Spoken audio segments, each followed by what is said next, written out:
Salam sejahtera bagi para pemuda dan pemudi dimanapun Anda berada, dan juga untuk pasangan suami istri. Berjumpa kembali dengan saya Pendeta Nathan Jurnawan melalui ibadah live streaming, dan hari ini adalah topik yang terakhir dari 15 topik tema besar yang saya angkat, yaitu pernikahan. Karena saya berharap bahwa banyak umat Kristen yang mengalami satu perubahan total, satu terobosan, satu pemulihan di dalam pernikahan mereka. Apalagi masalah pernikahan pada akhir zaman ini adalah masalah yang sangat-sangat serius. Sesuai dengan nubuat Alkitab bahwa di akhir zaman kasih kebanyakan orang itu akan menjadi dingin. Nah, demikian pula manusia akan terjebak pada hedonis, mengikuti hawa nafsu, maka kasus perselingkuhan, perceraian itu akan marak terjadi. Karena itulah, semoga video yang ke-15 ini sebagai video yang terakhir akan memberikan tuntunan bagi Bapak Ibu, bagi pemuda-pemudi dalam menjalani pernikahannya nanti. Nah, kita akan mulai ibadah kita. Sebelumnya kita akan mendengarkan pujian penyembahan yang akan disampaikan oleh Bapak Pendeta Jonathan Prawira. Ada 3 lagu yang akan beliau bawakan. Yang pertama adalah Sejauh Timur dari Barat, berbicara tentang dosa-dosa yang dibereskan, dosa kita yang disingkirkan, berbicara tentang pengampunan. Nah, demikian pula judul yang terakhir dari pernikahan yang ke-15 adalah pemulihan luka-luka batin dalam pernikahan. Nah, hanya ada solusi untuk mendapatkan pemulihan, pengampunan. Yang kedua, lagunya adalah Mengampuni dan Melupakan. Memang tidak mudah, berat ketika engkau dilukai, ketika engkau disakiti, ketika engkau dilecehkan, tapi engkau pasti bisa, engkau pasti mampu seperti yang diungkapkan di lagu yang ketiga, karena Tuhan Yesus menyertaimu. Mari kita dengarkan pujian penyembar ini dan kita juga masuk ke dalam pujian penyembar ini. Mari Pak Pendeta Jonathan, kami persilahkan.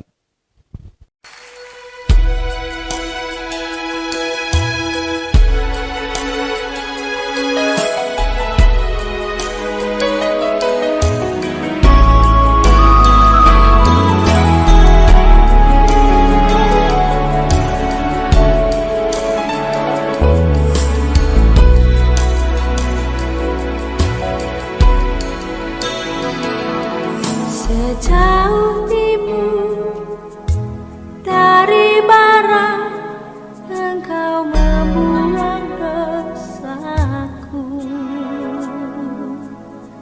Tiada kau ingat lagi pelanggaranku.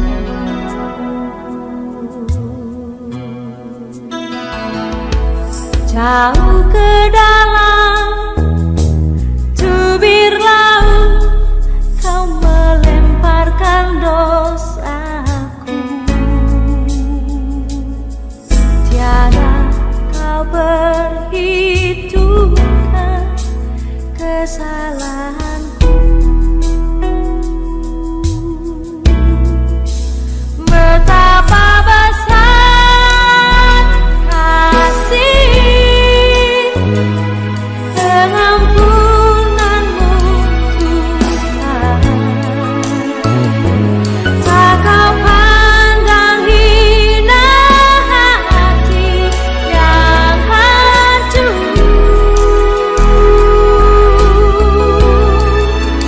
Ku berterima kasih kepadamu ya Tuhan.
besarnya itu sehingga Bapa di surga memalingkan wajah darimu.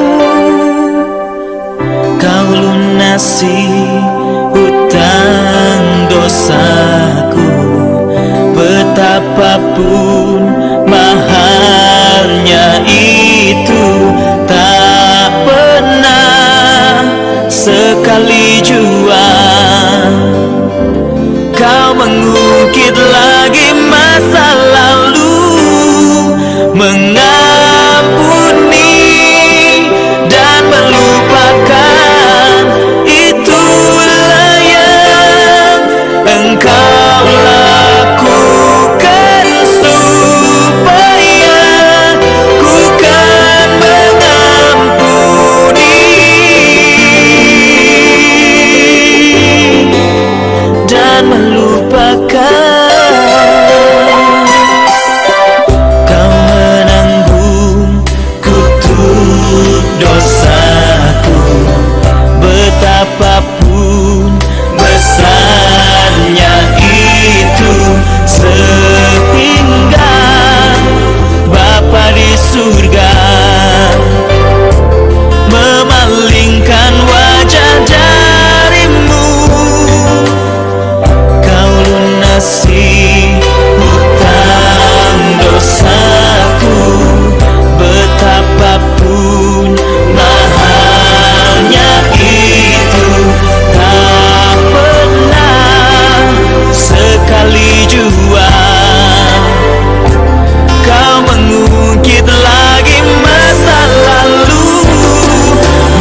Kau berbuat bagiku, selama ku tiada menyerah, tetap semangat berusaha. Janjimu ku percaya, ku pasti berhasil akhirnya. Na na na na na na na na na na. Persoalan di hadapanku, lebih besar Kau Tuhan yang menyertaiku. Banyak kesukaran harus ku tempuh, lebih banyak mujizat Kau berbuat bagiku, selama ku tiada menyerah, tetap semangat berusaha. Janjimu ku percaya, ku pasti berhasil akhirnya. Selama ku tiada menyerah, tetap semangat berusaha. Janjimu ku percaya, ku pasti berhasil akhirnya.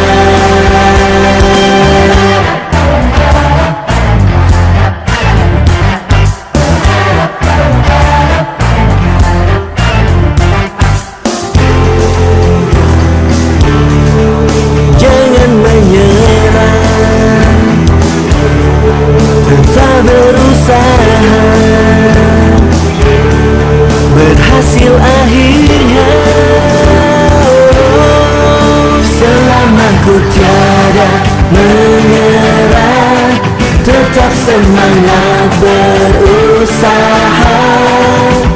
Janjimu ku percaya, ku pasti berhasil akhirnya. Selama ku tiada menyerah, tetap semangat berusaha. Janjimu ku percaya, ku pasti berhasil akhirnya. Janjimu ku percaya, ku pasti berhasil akhirnya. Na na na na na na na na na na na na na na na na na. Oke, Bapak Ibu dan juga para pemuda-pemudi, kita sudah mendengarkan pujian penyembahan dan kita akan masuk ke dalam doa khotbah. Sebelumnya kita akan berdoa, mohon Tuhan Yesus pimpin kita. Kita berdoa. Di dalam nama Tuhan Yesus Kristus kami berdoa. Tuhan kami, Juru Selamat kami yang hidup. Terima kasih Engkau berikan kesempatan kepada kami untuk mendengarkan kebenaran firman-Mu. Sehingga 14 judul sudah kami dengarkan, sudah kami kupas, sudah ditayangkan di link YouTube Jesus Christ Community tentang perkawinan. Hamba-Mu mengupas topik ini secara panjang lebar karena masalah pernikahan adalah masalah yang sangat serius, yang sangat menentukan pertumbuhan iman seseorang, yang sangat menentukan keutuhan sebuah gereja. Jika pernikahan setiap keluarga bahagia, gereja akan bahagia. Dan jika gereja itu baik, maka akan sangat berdampak di dalam penginjilan, sangat berdampak di dalam kehidupan sosial masyarakat di setiap negara. Kau pimpin kami Tuhan melalui kebenaran firman-Mu pada saat ini. Buka hati dan pikiran kami agar kami dapat menangkap kebenaran yang terkandung di dalam judul hari ini. Demikian doa permohonan kami di dalam nama Juru Selamat kami, Yesus Kristus. Amin. Hari ini topik yang akan kita kupas adalah pemulihan luka-luka batin dalam pernikahan. Satu judul yang sangat-sangat membantu kita untuk melakukan terobosan, untuk melakukan pembenahan, untuk melakukan pemulihan di dalam setiap keluarga yang bermasalah. Dan ini adalah judul yang terakhir atau judul penutup dari 15 judul dari tema besar perkawinan 1 sampai 15. Apakah ada pernikahan atau suatu hubungan di dunia yang bebas dari konflik? Coba kita berpikir sejenak sebelum kita membahas lebih jauh tentang kebenaran firman Tuhan hari ini. Ada nggak satu hubungan? Apakah itu hubungan bisnis, hubungan pertemanan, hubungan keluarga, dan khususnya di dalam hubungan sebuah pernikahan yang bebas dari konflik? Ada nggak? Saya katakan tidak mungkin ada. Okay? Tidak mungkin ada. Apapun jenis hubungan tersebut. Apakah hubungan itu antara orang tua dengan anak? Antara rekan kerja? Antara organisasi di dalam perusahaan? Antara jemaat satu dengan jemaat lain di dalam satu gereja? Saya katakan tidak ada yang namanya hubungan itu bebas dari konflik. Bahkan kalau kita baca di dalam kitab Injil atau di dalam surat-surat Paulus dan sebagainya, konflik di antara para rasul pun masih terjadi. Petrus pernah konflik besar dengan Rasul Paulus. Murid-murid pernah mengalami konflik juga. Khususnya ketika Yohanes dengan Yakobus dibantu oleh ibunya datang kepada Yesus agar meminta mereka itu menjadi pendamping Yesus, duduk di sebelah kiri dan kanan Yesus, dan murid-murid yang lain itu marah sekali karena mereka menggunakan kesempatan untuk mencari kepentingan mereka sendiri. Jadi yang namanya konflik itu tidak bisa dihindari. Jika rasul-rasul pernah konflik, nabi-nabi di perjanjian lama kita baca juga pernah konflik, tentunya kehidupan sebagai suami istri juga tidak bisa lepas dari yang namanya konflik. Oke? Konflik, persoalan, permasalahan. Karena itu yang namanya konflik di dalam setiap hubungan itu adalah masalah yang sangat alami, masalah yang sangat manusiawi. Ketika kita berbicara pernikahan, kita berbicara tentang penyatuan. Betul? Kita berbicara pernikahan itu berarti dua menjadi satu seperti yang diungkapkan di dalam firman Tuhan. Kita baca di Kejadian pasal yang kedua ayat yang ke-24. Kejadian 2:24, sebab itu seorang laki-laki akan meninggalkan ayahnya dan ibunya dan bersatu dengan istrinya sehingga keduanya menjadi satu daging. Tangkap nggak Bapak Ibu? Lihat di sini. Seorang laki-laki akan meninggalkan ayahnya, meninggalkan ibunya, lalu bersatu dengan istrinya. Bersatu. Padahal mereka itu awalnya adalah dari dua. Satunya laki-laki, satunya perempuan. Dengan dua jenis kelamin yang berbeda. Dengan dua karakter yang berbeda. Dengan dua latar belakang kehidupan yang berbeda. Dengan dua kehidupan sosial yang berbeda. Dengan dua lingkungan yang berbeda. Tapi mereka dipersatukan sampai seberapa erat penyatuan tersebut. Di sini dikatakan menjadi satu daging. Artinya tidak terpisahkan. Walaupun mungkin suatu hari karena konflik suami istri terjadi pemisahan, tapi daging itu sudah tidak bisa dipisahkan. Apa yang saya maksudkan? Yaitu keturunan mereka. Betul nggak? Tidak akan ada yang namanya kelahiran kalau bukan melalui penyatuan daging. Antara seorang pria dengan seorang wanita. Ketika mereka kontak fisik kehidupan sebagai suami istri, ketika sel telur dengan sel sperma bertemu dan akhirnya terbentuklah yang namanya satu daging yang utuh yang tidak bisa dipisahkan.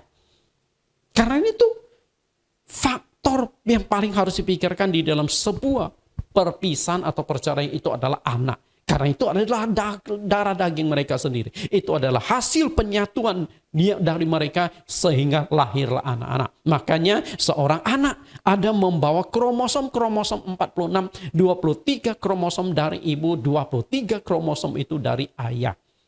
Itulah penyatuan. Benar-benar menjadi satu. Nah, tentunya Tuhan juga berharap bukan hanya menjadi satu daging itu melalui anak, tapi menjadi satu kesatuan antara suami istri. Makanya pernikahan itulah penyatuan untuk menyatukan banyak hal. Sifat pasangan Anda, disatukan. Sifat pasangan. Yang satunya emosional, yang satunya jujur, perkataannya dan sebagainya. Bagaimana perbedaan-perbedaan itu dipersatukan. Yang satunya emosi meledak-ledak, yang satunya emosinya agak tenang. Lalu bagaimana supaya bisa dikelopkan? Nah, kalau dua-duanya emosinya suka meledak-ledak gimana? Tidak mudah ya. Kemudian menyatukan hobi yang berbeda. Yang satunya hobi ke laut, yang satunya hobi ke gunung, yang satunya hobi berenang, yang satunya hobi olahraga. Nah, ini kan sebenarnya berbeda. Ya. Karena itu tidak mudah saya katakan menyatukan itu. Kebiasaan pasangan, waktu tidur seperti apa? Nah, waktu tidur apakah ngorok? Saya 1 minggu yang lalu baru pulang dari nyelam dengan teman-teman saya di ujung kulon. Ada 13 orang yang berangkat ke sana. Ternyata teman-teman saya itu ada beberapa orang tukang ngorok. Jadi kalau sudah ketemu bantal itu lokomotifnya langsung jalan kencang sekali. Padahal kita tuh butuh stamina ketika mau menyelam. Tapi karena dia ngorok akhirnya untunglah kami tuh kamarnya berbeda-beda. Ada 6 kamar. 1 kamar isi 2 orang, ada yang 3 orang. Saya awalnya kebagian dari orang yang tukang ngorok ini. Terus terang, semalaman tidak bisa tidur. Maka besok mau nyelam itu rasanya ngantuk, capek. Nah, akhirnya setelah saya tahu, saya minta, bisa nggak saya tukar? Nah, akhirnya kita lihat, ternyata mereka di antara teman-teman kami itu ada yang sudah saling kenal. Mereka mungkin pernah tidur 1 kamar, jadi tahu ini tukang ngorok. Akhirnya yang tukang ngorok itu kami kumpulkan dalam 1 kamar. Nah, berpaduan suara sudah mereka di sana. Nah, setelah itu baru kita bisa tidur dengan tenang. Itu yang terjadi Bapak Ibu. Nah, bagaimana kalau suami tukang ngorok atau istri tukang ngorok? Apakah bisa terima kondisi tersebut? Kebersihan dan lain sebagainya. Kemudian makanan kesukaan pasangan. Apakah dia suka petai jengkol yang bagi sebagian orang itu dia tidak suka. Karena baunya yang luar biasa. Kemudian kesehatan fisik. Apakah ada penyakit bawaan, masalah kesuburan, masalah penyakit-penyakit keturunan, dan lain sebagainya. Bapak Ibu yang saya kasih para muda-mudi, untuk menyatukan 2 perbedaan itu bukan hal yang mudah. Di dalam setiap penyatuan tersebut pasti mengalami benturan-benturan, mengalami penolakan-penolakan. Sehingga ketika engkau masuk ke area kehidupan seseorang yang awalnya bukan siapa-siapa bagi Anda, orang yang dimasuki ke area kehidupannya pasti ada suatu penolakan-penolakan. Siapapun Anda, baik prianya maupun yang wanitanya. Karena itulah dalam melakukan penyatuan kehidupan sebagai suami sangat dibutuhkan kesabaran, pengertian, dan kedewasaan dari pasangan tersebut. Kalau mereka tidak bisa berusaha coba mengerti pasangannya, pasti konflik itu terjadi. Kalau mereka tidak sabar menghadapi pasangannya, mereka tidak dewasa dalam menangani, dalam memahami, menyelesaikan setiap konflik, setiap permasalahan yang muncul di dalam kehidupan keluarga mereka, maka banyak sekali konflik-konflik itu akan terjadi. Karena itu, sulitnya mempertahankan sebuah pernikahan dalam jangka waktu yang panjang, maka Anda baru layak mendapatkan piala. Itu sebuah prestasi, sebuah penghargaan bahwa engkau sudah lulus dalam pernikahan engkau untuk sekian puluh tahun. Karena itu para ahli membagi tahun pertama itu simbolnya apa, tahun kedua itu simbolnya apa dalam pernikahan-pernikahan. Nah, saya memberikan ada 4 simbol yang dilukiskan seperti piala tadi. Yang pertama adalah setelah Anda menjalani 25 tahun pernikahan, baru Anda layak mendapatkan piala perak.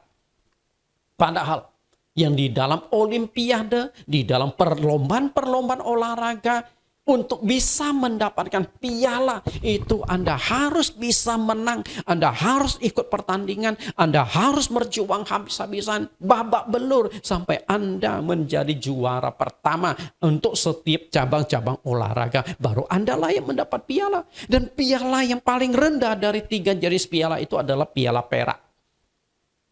Oke, setelah ada perak, kemudian emas, setelah itu ada perunggu, setelah itu baru ada emas. Berarti untuk mendapatkan piala perak di dalam pernikahan Anda setelah Anda lulus 25 tahun bisa mempertahankan pernikahan Anda. Dan itu tidak mudah, sangat-sangat tidak mudah untuk zaman sekarang. Karena kita lihat, terutama kehidupan para artis. Hari ini menikah, minggu depan sudah bubar. Banyak kasus-kasus yang seperti itu, benar nggak? Apalagi suruh bertahan 25 tahun. Kemudian 50 tahun Anda menjalani pernikahan, baru Anda layak mendapatkan piala emas. Nggak mudah ya? Piala emas, 50 tahun loh. 2 kali lipat dari piala perak tadi. Kemudian Anda akan dapatkan semacam penghargaan, walaupun tidak ada yang namanya piala berlian. Tapi ada istilahnya kawin berlian. Kawin emas, kawin perak, ulang tahun pernikahan perak, ulang tahun pernikahan emas, dan ulang tahun pernikahan berlian. Tentu antara emas dengan berlian jauh lebih tinggi nilainya berlian. Dan kalau Anda bisa mencapai 70 tahun pernikahan, maka Anda layak mendapatkan platinum. Itu level yang paling tinggi dalam sebuah penghargaan. Bapak Ibu muda-mudi yang saya kasih. Nah, ini adalah satu gambaran bahwa betapa sulitnya mempertahankan sebuah pernikahan itu. Sangat-sangat sulit. Perlu perjuangan, kesabaran, kepengertian dari keduanya. Kalau mereka tidak sanggup, akhirnya mereka akan bubar. Ketika seorang pria dan seorang wanita memutuskan untuk menikah, artinya mereka akan melegalkan hubungan mereka ke jenjang yang lebih serius. Berupa ikatan, ya, ikatan resmi melalui sebuah pernikahan. Mereka akan menyongsong kehidupan di dalam dunia ini dalam hal suka dan duka. Nah, inilah yang disebut dengan suami istri. Setelah ikatan legal mereka disahkan, baik oleh gereja maupun undang-undang negara. Karena itu, ketika engkau pacaran, Anda belum bisa disebut suami istri. Ketika engkau hidup satu rumah, engkau juga belum bisa disebut suami istri. Engkau mungkin mendapatkan gelar kurang enak, yaitu kumpul kebo. Bukan suami istri, malah jadi kebo. Betul nggak? Karena itulah, untuk menjadi suami istri dilegalkan menurut hukum agama dan hukum negara. Dan ketika menjadi suami istri, tanggal hari di mana mereka dua insan itu meresmikan pernikahan mereka, hari itulah mereka akan memulai sebuah perjalanan panjang. Perjalanan sebagai suami istri, perjalanan dalam suka dan duka mengarungi dunia yang penuh dengan gejolak, dunia yang penuh dengan tantangan ini. Untuk itu tidak mudah. Dua menjadi satu.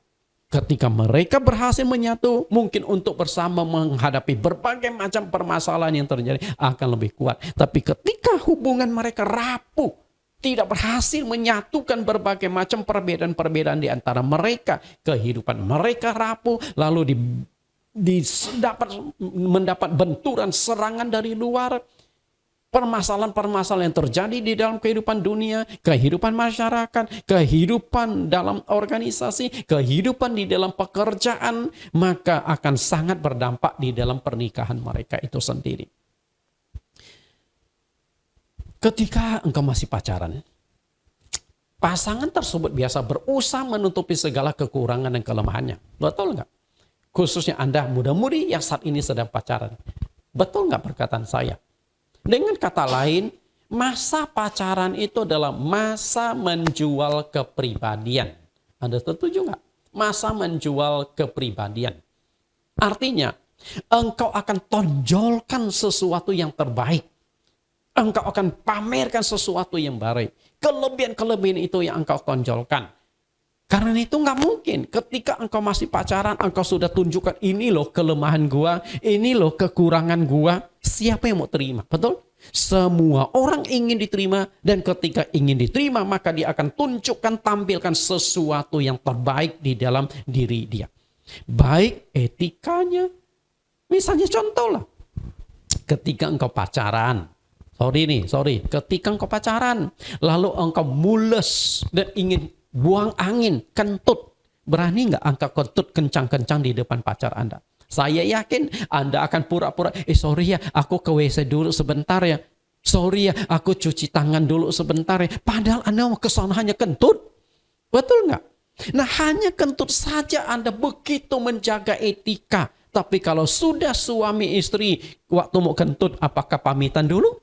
Sorry ya, saya ke belakang kentut dulu ya kepada pasangan hidup Anda. Enggak, langsung prot-pret di depan pasangan hidup Anda. Artinya, setelah sah menjadi suami istri, sudah tidak ada lagi yang bisa ditutupi. Semuanya akan terbuka dengan jelas siapa sesungguhnya pasangan hidup Anda. Sewaktu pacaran, Anda tidak tahu siapa dia. Mungkin Anda mengenal, walaupun berusaha mengenal, tapi ada sisi-sisi tertentu yang tidak mungkin dibukakan sebelum mereka menjadi suami istri. Karena mereka juga takut kehilangan. Karena dia takut kehilangan Anda, betul? Anda takut kehilangan dia, dia takut kehilangan Anda, maka masing-masing menjaga kepribadian, masing-masing menonjolkan sesuatu yang terbaik. Masa itulah masa yang saya katakan paling munafik. Karena karakter asli, keburukan-keburukan tidak pernah ditunjukkan. Tapi setelah menikah menjadi pasangan suami istri, sudah tidak bisa ditutupi lagi. Saat masih pacaran, perasaan cinta kedua insan itu masih sangat kuat. Karena itu, dengan mudah mereka tuh dapat saling menerima segala kekurangan kelemahan pacarnya. Dengan kata lain, apapun kekurangan pasangan engkau, kalau engkau punya cinta yang kuat, engkau bisa terima dia. Benar nggak? Tapi kalau cintamu tidak kuat, engkau tidak bisa terima dia. Akhirnya bubarlah. Karena itu, saya pernah sampaikan beberapa waktu yang lalu bahwa cinta itu pengorbanan. Engkau mengorbankan perasaanmu, engkau mengorbankan egomu, engkau mengorbankan kepentinganmu demi dia.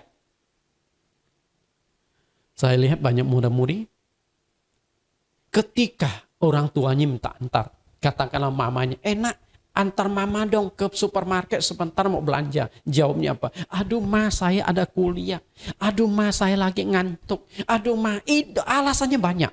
Tapi ketika pacarnya telepon, Koko antar dong, aku mau ke sono. Langsung mandi pakai baju, pergi jemput. Betul nggak? Pergi antar dia.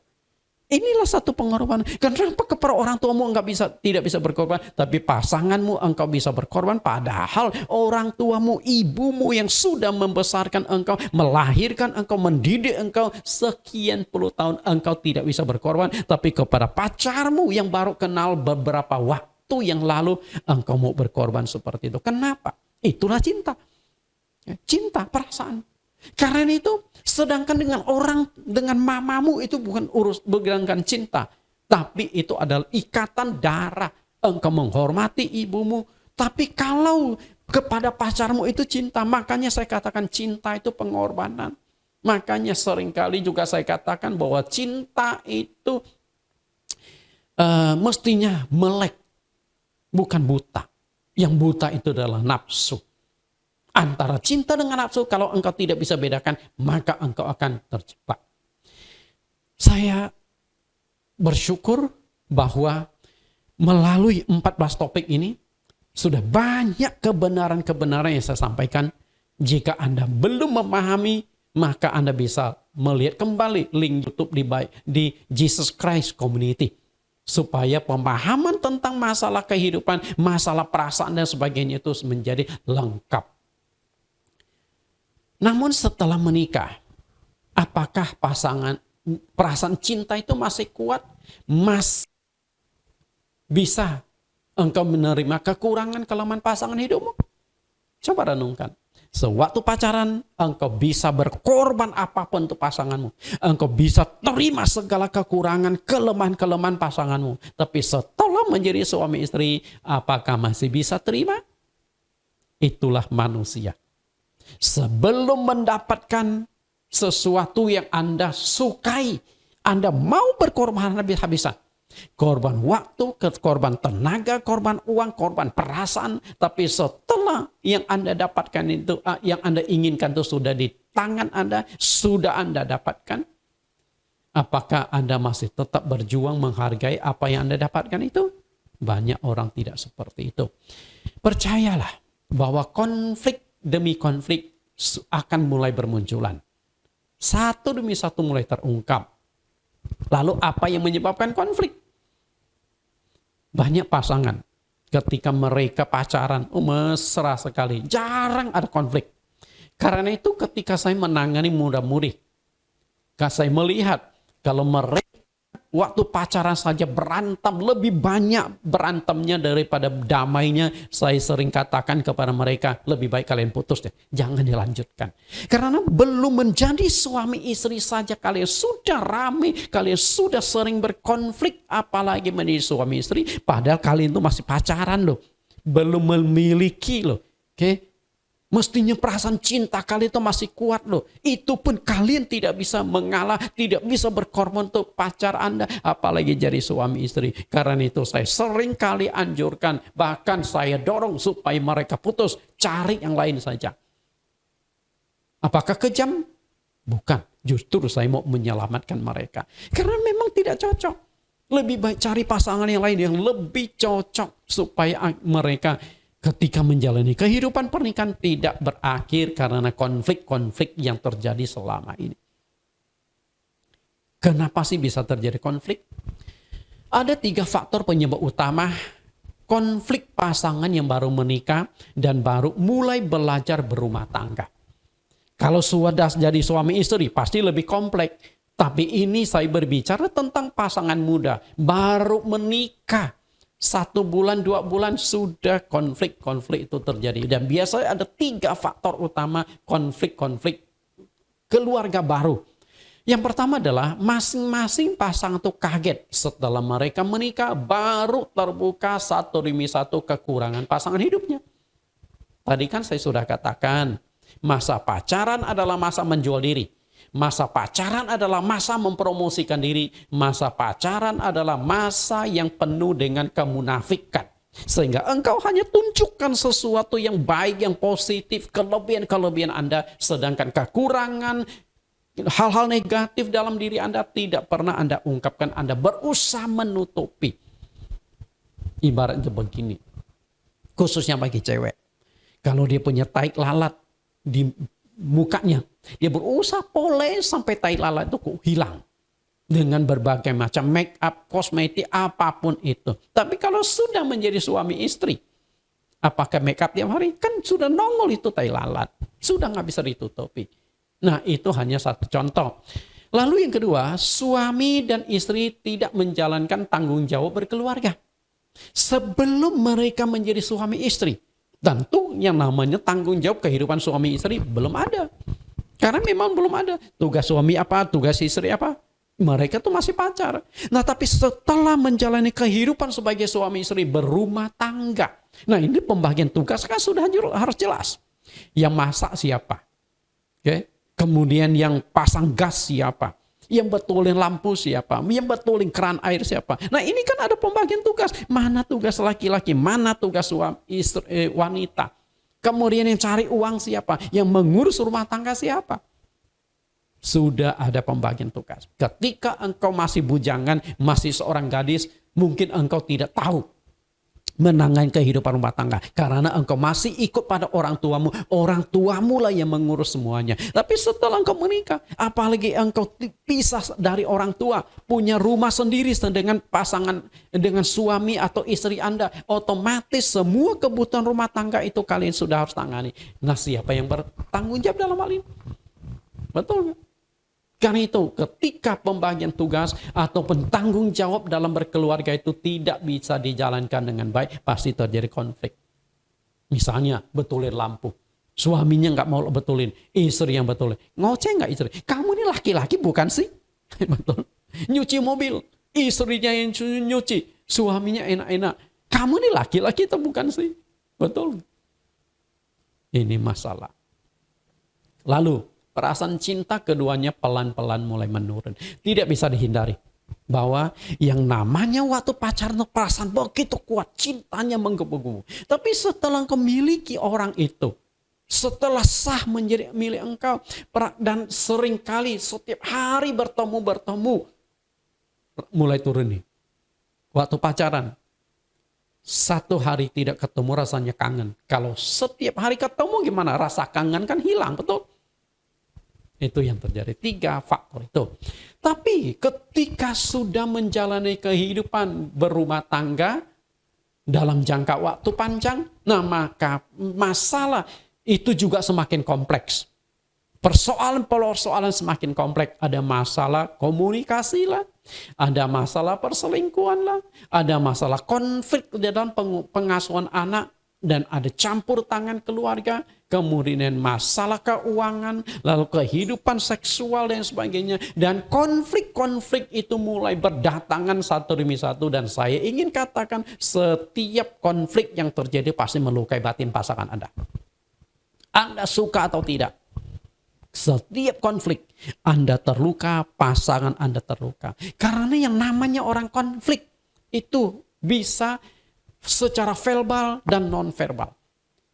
Jangan berpikir bahwa hanya dengan pukulan Anda bisa melukai pasangan hidup Anda. Kekerasan fisik. Yang namanya kekerasan, lidah pun lebih tajam daripada pedang, daripada pisau. Pisau hanya bisa melukai badan atau kulit pasangan Anda. Tapi lidah Anda bisa melukai hatinya. Betul nggak? Kan itu. Coba saja katakan kepada pasangan, brengsek lu. Gimana perasaan dia? Setan lu. Gimana perasaan dia? Monyet lu. Bego lu. Kan kadang-kala kalimat-kalimat itu muncul dari suami istri dengan pasang muka yang tidak senang. Betul nggak? Coba deh jujur, suami istri yang sedang mendengarkan khotbah saya hari ini. Betul? Jadi lidah manusia itu lebih tajam daripada pedang. Perhatikan, lidah itu memang seperti pedang. Coba julurkan lidahmu. Kiri kanan tipis, depan tajam. Enggak ada itu lidah orang yang berbentuk kotak atau persegi 4. Semua lidah sama. Tajam di depan, kemudian kiri kanan itu pasti tipis. Itulah pedang. Karena itu perkataan Anda itu punya kuasa loh. Kuasa untuk membangun, kuasa untuk membangkitkan semangat. Tapi juga punya kuasa untuk meruntuhkan, menghancurkan dan mematikan semangat orang. Melukai orang yang dekat dengan engkau. Dengan kata lain, lidah engkau itu bukan hanya bisa melukai tapi bisa membunuh orang. Semakin tinggi posisi seorang, lidahnya itu semakin tajam. Ketika seorang presiden berkata, perang. Negara kan langsung perang. Berapa banyak korban. Jadi ketika presiden berkata, kita berperang sama negara itu. Hanya satu kata saja. Maka akan mengalami destruksi yang sangat-sangat berat. Bapak Ibu yang saya kasih, para muda-mudi yang saya kasihi. Setiap konflik besar atau kecil pasti akan melukai pasangan hidupmu. Setiap konflik itu antara suami istri pasti meninggalkan luka-luka di batin mereka masing-masing. Di sini saya tidak membela suami atau istri. Saya berada di posisi netral. Saya ingin tekankan bahwa setiap konflik itu pasti melukai pasangan. Tanpa disadari bahwa luka itu semakin hari semakin menumpuk-menumpuk, yang pasti suatu saat akan meledak. Tergantung orangnya itu introvert atau ekstrovert. Kalau orangnya yang menyimpan, menerima. Jangan sangka ketika engkau marahi pasanganmu, ketika engkau omelin pasanganmu, dia tidak membalas, Anda merasa, oh pasangan hidup saya bisa terima. Belum tentu. Dia simpan tuh di dalam hatinya. Menumpuk-menumpuk. Seperti bom, suatu saat meledak, engkau diceraikan. Engkau ditinggalkan. Atau dia akan selingkuh dengan orang lain. Engkau bisa terima? Jadi saya ingin katakan, setiap konflik itu pasti melukai pasangan hidupmu. Setiap ucapan kalimat yang engkau katakan itu pasti ada dampaknya. Jika luka-luka batin itu tidak dipulihkan, pasti akan membuka peluang masuknya orang ketiga. Nah, kalau tidak ada orang ketiga yang masuk, maka suatu saat pernikahan engkau akan hancur. Siapa sih yang tahan ketika dilukai terus-menerus? Luka yang paling sulit sembuh adalah luka batin. Ya, luka dalam. Kalau luka di luar masih ada obatnya. Tapi luka dalam susah diobati. Karena ada di dalam. Tidak bisa dan tidak ada obat yang bisa mengobati yang namanya luka batin. Luka fisik punya obat fisik, tapi luka batin tidak ada obatnya sampai sekarang. Karena itu jangan melukai batin pasangan hidupmu. Jagalah perkataanmu, jagalah sikapmu, jagalah perbuatanmu. Pemulihan luka-luka batin. Jadi saya sudah ungkapkan cukup banyak hal yang bisa melukai pasangan hidupmu. Kebiasaan hidupmu, perkataanmu, perbuatanmu, sikapmu, tatapanmu. Semua itu bisa melukai pasangan hidupmu. Pak, apakah begitu sensitif? Memang. Oke. Hanya dengan begitu melihat aja kepada pasangan hidupmu, dia sudah tahu Anda lagi sebel sama dia. Karena itu, untuk memulihkan luka-luka batin tidak mudah, maka jangan membuat luka kepada orang lain. Dan kalau sudah terjadi luka-luka batin harus segera dipulihkan. Kalau tidak mau berakhir masuknya orang ketiga atau hancurnya pernikahan atau dinginnya pernikahanmu. Karena saya melihat banyak pasangan suami istri. Mereka itu sebenarnya bertahan hanya karena anak. Bertahan hanya karena status. Tapi kehidupan sebagai suami istri itu sudah nggak ada lagi. Oh, sudah dingin. Ya, maka suami jalan sendiri, istri jalan sendiri. Tegur sapa pun ala kadarnya. Komunikasi pun ya seperlunya. Sangat terpaksa. Nah, apakah masih normal kehidupan pernikahan seperti itu? Di mana dua menjadi satu? Bahkan tidur saja sudah nggak sekamar, nggak seranjang. Kalau tidak dibenahi, tidak dipulihkan, percayalah, suatu saat itu pasti hancur. Bagaimanapun juga, seorang pria tetap mendambakan seorang wanita di dalam hidupnya. Demikian pula seorang wanita tetap mendambakan seorang pria di dalam hidupnya bersama dengan dia. Dan kalau dia tidak dapatkan itu dari pasangan hidupnya, dia akan cari orang lain.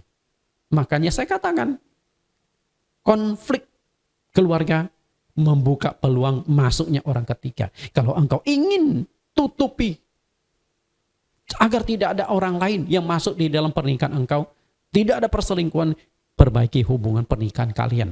Kalau tidak, orang lain itu pasti masuk. Lalu bagaimana memulihkan luka-luka batin? Tadi saya sudah katakan bahwa jika hubungan yang sudah rusak itu tidak diperbaiki, akan membuka peluang kepada orang yang ketiga untuk masuk di dalam pernikahan. Hancur. Kenapa ada kehidupan suami istri yang terjadi perselingkuhan? Karena di dalam pernikahan mereka ada retak-retak, ada luka-luka. Bagaimanapun juga, seorang laki-laki tetap mendambakan ada seorang wanita di dalam hidupnya yang mengisi hati dia dan juga memuaskan kebutuhan biologisnya. Demikian pula seorang wanita pasti berharap ada seorang laki-laki yang bisa mendampingi dia dalam hidupnya, yang mengisi hatinya yang kosong, yang membantu dia di dalam setiap masalah kesulitan yang tidak bisa diatasi. Dan juga sebagai seorang wanita, dia juga membutuhkan penyaluran biologis. Dan kalau itu dia sudah tidak dapat dari pasangannya, percayalah, jika ada orang ketiga yang mendekati, orang ketiga itu akan masuk. Hancur pernikahanmu. Karena ini itu, sebelum hal itu terjadi, sebelum perselingkuhan itu terjadi antara baik dilakukan suami maupun dilakukan oleh istri, segera pulihkan pernikahanmu.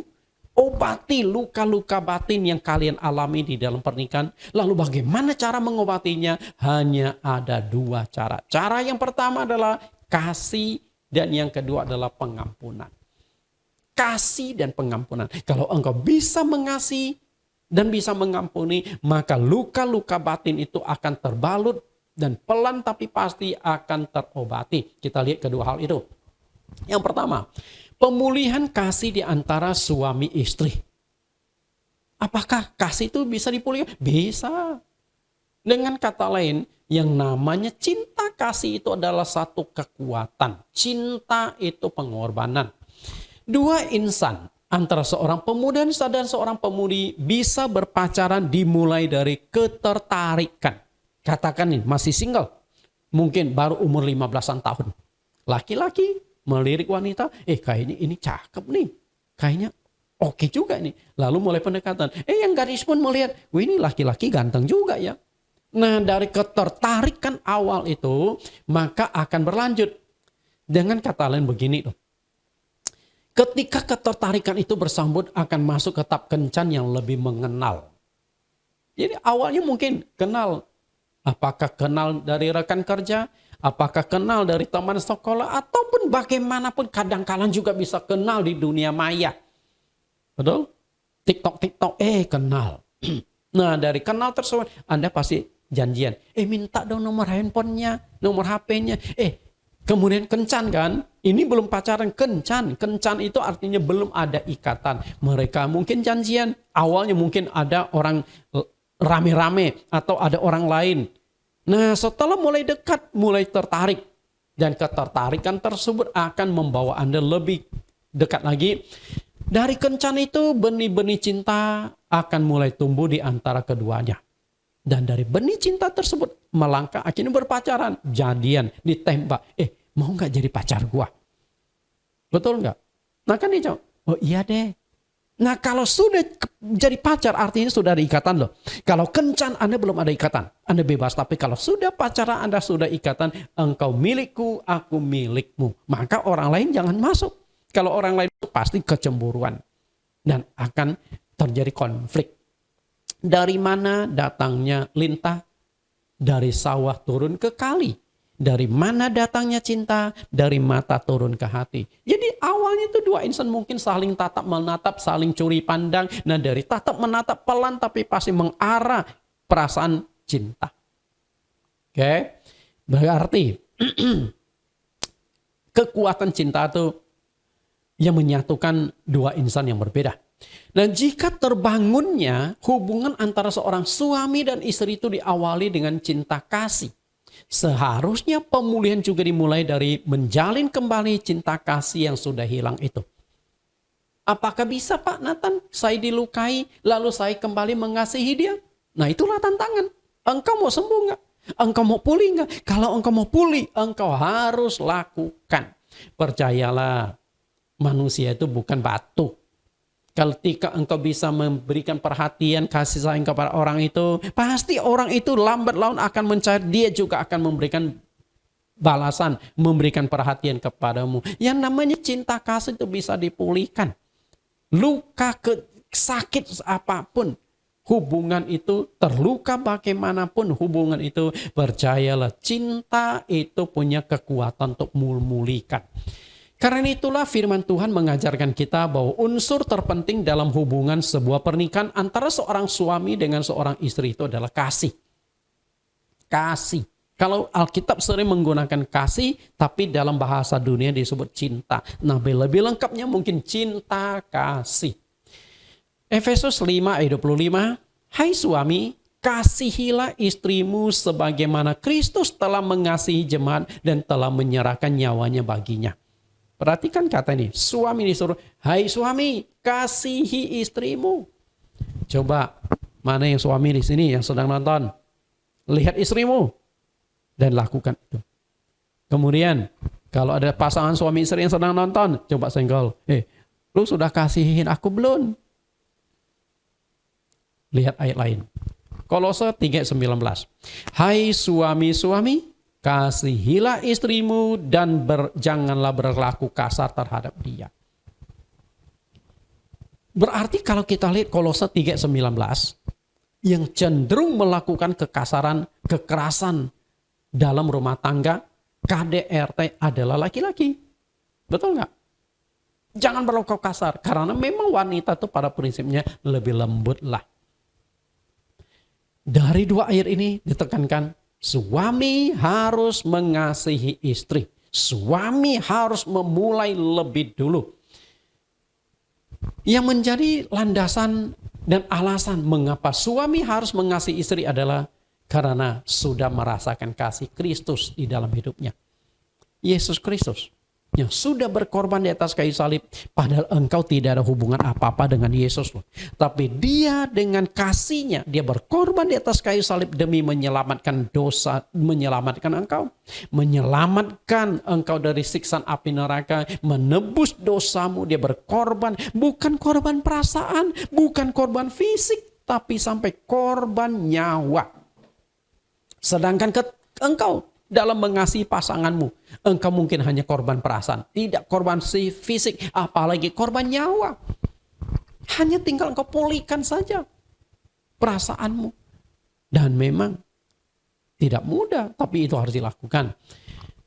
Efesus 5:25, hai suami, kasihilah istrimu sebagaimana Kristus telah mengasihi jemaat dan telah menyerahkan dirinya baginya.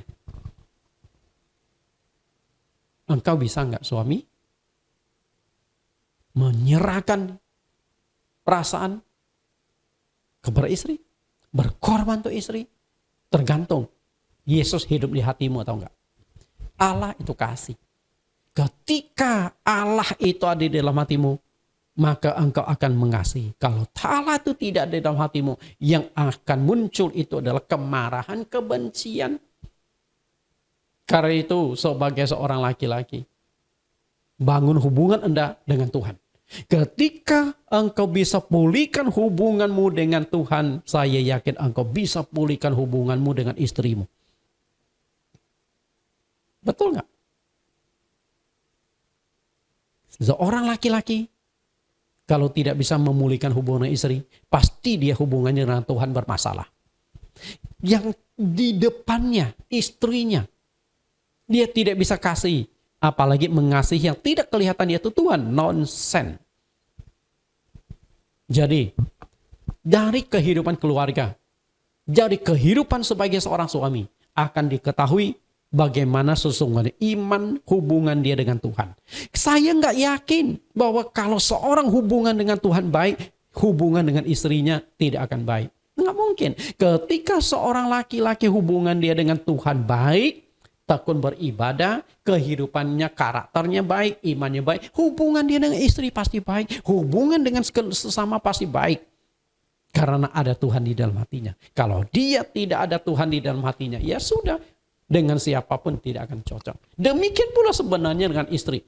Seorang istri, kalau hubungan dia dengan suaminya tidak baik, hubungan dengan orang lain pasti tidak akan baik. Dan ketika hubungan dengan orang lain tidak baik, hubungan dengan Tuhan tidak baik. Walaupun dia menjadi Kristen, tidak menjamin ada Tuhan di dalam hatinya. Ketika ada Tuhan di dalam hatinya, pasti dia akan mengasihi.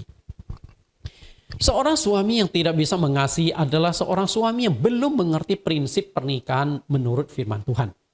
Kenapa saya katakan demikian? Lihat kembali Efesus 5:28. Demikian juga suami harus mengasihi istrinya sama seperti tubuhnya sendiri. Siapa yang mengasihi istrinya, mengasihi dirinya sendiri. Ada nggak orang yang membenci tubuhnya? Perhatikan ayat 29. Sebab tidak pernah orang membenci tubuhnya sendiri, tetapi mengasuhnya dan merawatnya. Sama seperti Kristus terhadap jemaat. Karena kita adalah anggota tubuhnya. Sebab itu laki-laki akan meninggalkan ayahnya dan ibunya dan bersatu dengan istrinya sehingga keduanya menjadi satu daging. Ketika engkau tidak bisa mengasihi istrimu, engkau belum mengerti prinsip firman Tuhan. Dua menjadi satu. Oke, menjadi satu daging. Nah, kalau menjadi satu daging berarti tubuh istrimu adalah tubuhmu. Tubuhmu adalah tubuh istrimu. Itu yang satu daging. Nah, kalau engkau bisa mengasihi dirimu sendiri, ketika engkau lapar, engkau akan cari makanan. Ketika engkau sakit, engkau akan cari obat. Dan kalau ketika orang melukai Anda akan marah. Lalu bagaimana Anda perlakukan dengan pasangan Anda? Betul? Dua menjadi satu. Artinya, kalau orang yang tidak bisa mengasihi istrinya, Sebenarnya dia itu tidak bisa mengasihi diri sendiri. Nah, kalau dia masih bisa mengasihi dirinya sendiri, mestinya dia bisa mengasihi istri. Kalau dia mengerti firman Tuhan, kecuali kalau hubungan dia dengan Tuhan itu rusak. Ketika engkau hubungan dengan Tuhan itu rusak, berarti engkau yang bermasalah, bukan istrimu. Karena itu seorang laki-laki, dia harus bisa membangun hubungan dengan Tuhan dengan baik. Karena dia itu kepala keluarga. Di dalam Alkitab, tidak ada satu ayat pun perintah seorang istri mengasihi suaminya. Betul nggak? Tapi kalau suami kasih istrimu, ada ayatnya. Tapi istri kasihlah suamimu, tidak ada ayatnya. Tapi kenapa bisa demikian? Karena suami itu adalah pemimpin. Suami itu kepala keluarga. Dan suami itu yang bertindak lebih dulu.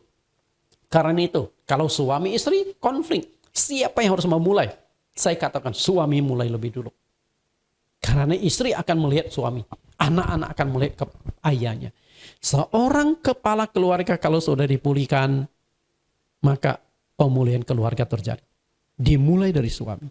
Untuk itulah, sebagai seorang imam keluarga, sebagai seorang suami, Anda itu berat. Jadi, sebuah keluarga bisa pulih atau tidak, dimulai dari suami dulu. Ketika suaminya tidak ada keinginan untuk pulih, jangan berharap untuk bisa pulih keluarga itu. Tapi istri, sebagai fitmate-nya dituntut tunduk kepada suami sama seperti Kristus. Tidak ada perintah ayat yang mengatakan, hei suami tunduklah pada istrimu. Enggak ada. Yang ada adalah suami kasihlah istrimu. Nah demikian pula tidak ada ayat, hei istri kasihlah suamimu. Tidak ada. Tapi banyak ayat, tunduklah kepada suamimu. Nah dengan katanya begini loh. Ketika suami bisa mengasihi istri, otomatis istri akan tunduk pada suami. Dan ketika istri akan tunduk pada suami, maka yang namanya satu tubuh itu hanya ada satu kepala. Betul? Suami adalah kepala, badan adalah istri. Ketika badan masih mau tunduk pada kepala, maka kepala itu akan mengurus, akan menjaga, akan merawat tubuhnya. Karena dua menjadi satu. Tapi ketika kepala pisah sama badan, ya nggak bisa. Lihat Kolose 3:18. Hai istri-istri, tunduklah kepada suamimu sebagaimana seharusnya di dalam Tuhan. Istri yang diminta tunduk pada suami, bukan kebalikannya. Efesus 5:22-23, hai istri, tunduklah kepada suamimu seperti kepada Tuhan. Karena suami adalah kepala istri, sama seperti Kristus adalah kepala jemaat, demikian dialah yang menyelamatkan tubuh. 1 Petrus 3:1, demikian juga kamu, hai istri-istri, tunduklah kepada suamimu. Supaya jika ada di antara mereka yang tidak taat kepada firman, mereka juga tanpa perkataan dimenangkan oleh kelakuan istrinya. Perhatikan kata nih, masih banyak ayat tapi saya kutip 3 ayat saja. Tunduklah kepada suamimu, hai istri-istri. Jadi, pemulihan akan terjadi. Suami mengasihi istri, istri tunduk pada suami. Nah di sini ada ketundukan, maka suami akan memberikan perhatian. Laki-laki itu ego. Laki-laki itu harga dirinya jauh lebih tinggi daripada wanita. Kenapa diminta seorang wanita itu harus tundukkan diri? Karena suami itu paling tidak suka kalau istrinya itu memerintah dia, istrinya itu tidak hormat kepada dia.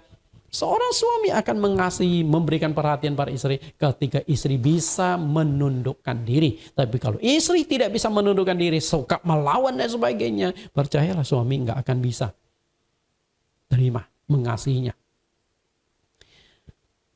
Jadi awal pemulihan luka batin dalam pernikahan antara seorang suami dengan seorang istri, antara suami dengan seorang istri dimulai dari mengasihi dan menundukkan diri. Perhatikan ayat ini, kasih dan penundukan diri. Efesus 5:33, bagaimana juga bagi kamu masing-masing berlaku. Kasihilah istrimu seperti dirimu sendiri, dan istri hendaklah menghormati suaminya. Nah di sini kuncinya. Suami mengasihi, istri tunduk dan menghormati suami, maka di sini sudah ada satu langkah pertama. Pemulihan pasti mulai terjadi. Bisa tangkap? Ini firman Tuhan. Ketika firman Tuhan itu mengajarkan kita, berarti firman Tuhan itu menjadi obat untuk memberikan pemulihan. Tidak ada cara lain. Ketika suami mau coba berusaha mengasihi istrinya, walaupun suaminya dilukai oleh istrinya, dan istri, percayalah, pasti mulai mencair hatinya, dan dia mulai kan tunduk pada suami, mulai hormat pada suami, dan pemulihan mulai akan menuju tahap yang lebih selanjutnya. Tahap yang kedua adalah pengampunan. Oke. Kita lihat dulu Matius antara suami istri. Matius 22 ayat 39. Dan hukum yang kedua yang sama dengan itu ialah kasihilah sesamamu manusia seperti dirimu sendiri. Hai suami, perhatikan ayat ini. Kasihilah sesamamu manusia seperti dirimu sendiri. Jika orang lain saja harus dikasihi, apalagi istrimu. Betul? Orang yang tidak ada hubungan dengan Anda harus kasihi dia. Apalagi istrimu yang membantu rumah tanggamu, yang sudah mengorbankan hidupnya untukmu, yang merawat anak-anak untukmu. Banyak. Jika orang lain yang tidak punya jasa apapun kepada engkau, sesuai dengan firman Tuhan dikatakan harus kasih sesama manusia. Kenapa kepada istri sendiri tidak bisa dikasih? Bisa tangkap nggak? Hai suami-suami. Orang lain yang tidak punya andil, tidak punya jasa kepada engkau, yang tidak pernah berkorban untuk engkau, harus dikasih sesuai dengan firman Tuhan loh, perintah Tuhan loh. Apalagi istrimu yang sudah banyak berkorban. Jadi jangan ego lah suami. Belajarlah untuk mengasihi istri. Lalu bagaimana dengan istri? 1 Petrus 2 ayat 17. Hormatilah semua orang. Kasihilah saudara-saudaramu. Takutlah akan Allah. Hormatilah raja. Perhatikan yang saya cetak hitam dan di garis bawah. Hormati semua orang. Hei istri-istri. Jika semua orang engkau harus hormati.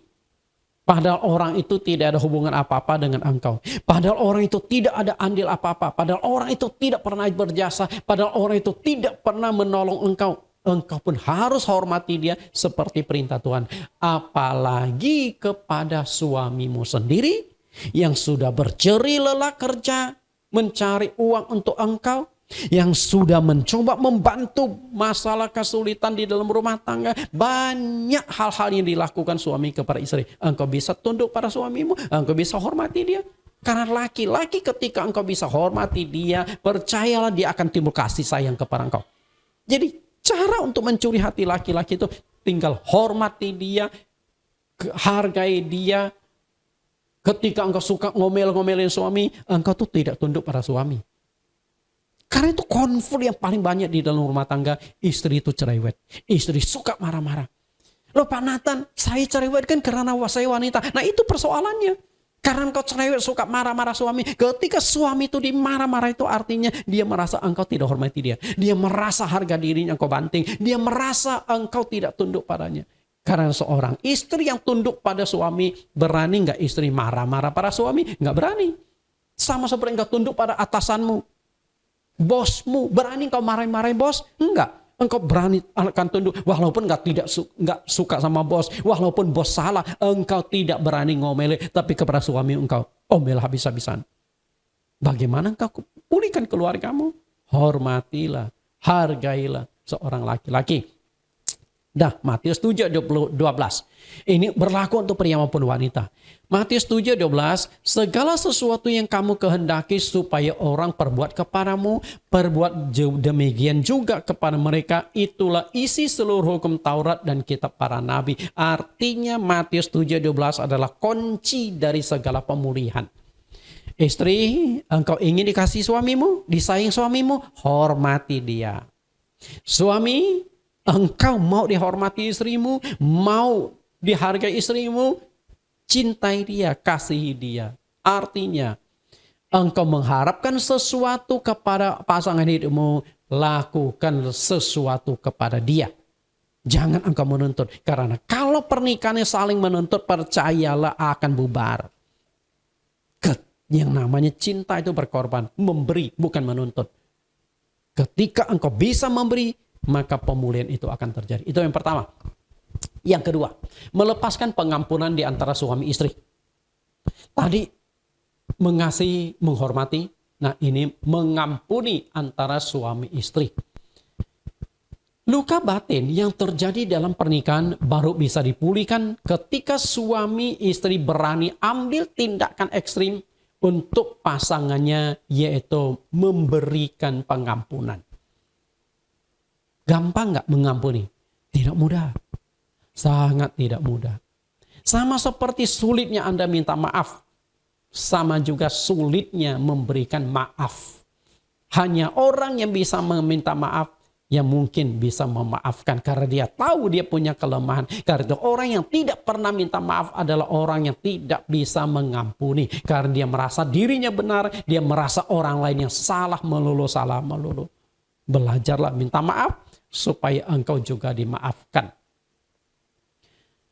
Serusak dan sehancur apapun sebuah pernikahan tetap dapat dipulihkan.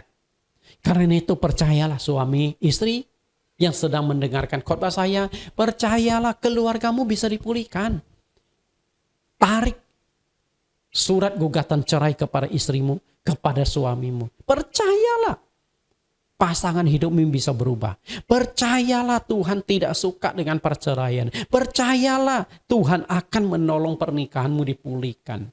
Yang penting adalah engkau mau nggak lakukan firman Tuhan. Untuk langkah kedua, pengampunan.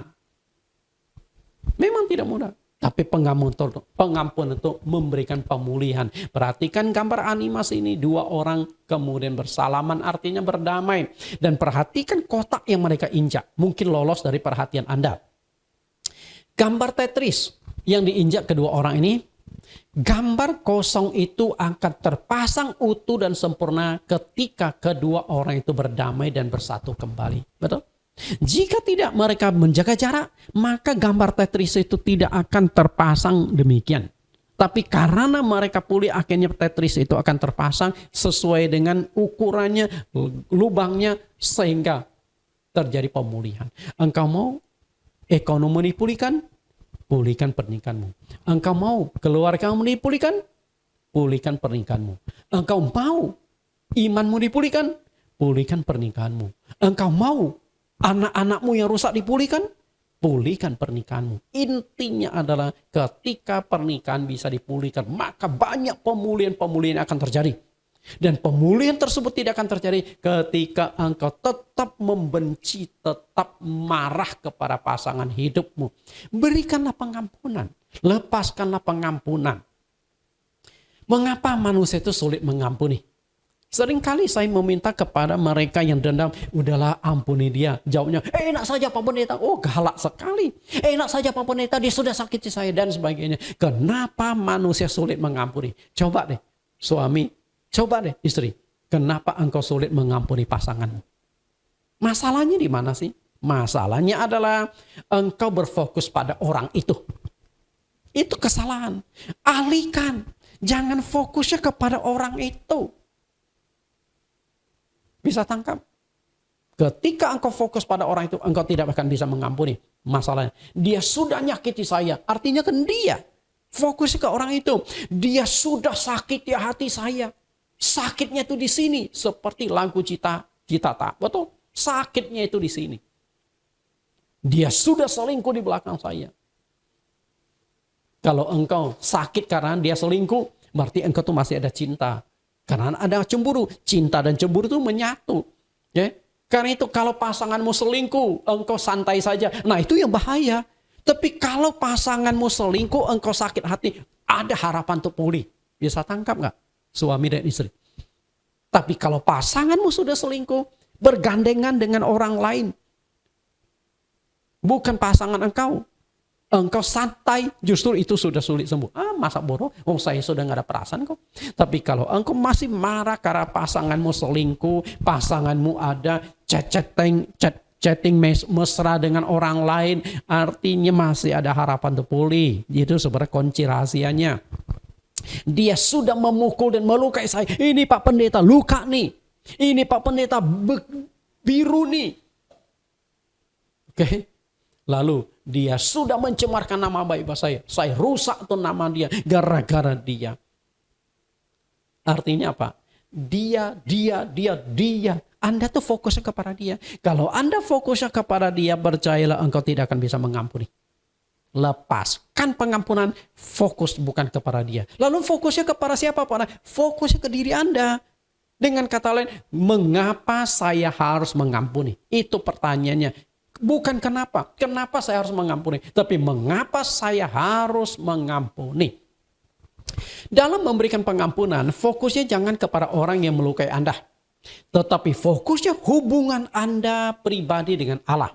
Itu yang harus Anda pikirkan. Enggak usah pikirkan dia. Okay? Karena kalau engkau pikirkan dia, engkau tidak akan bisa mengampuni. Sementara itu kau dendam, simpan kemarahan, kebencian, itu melukai Anda loh.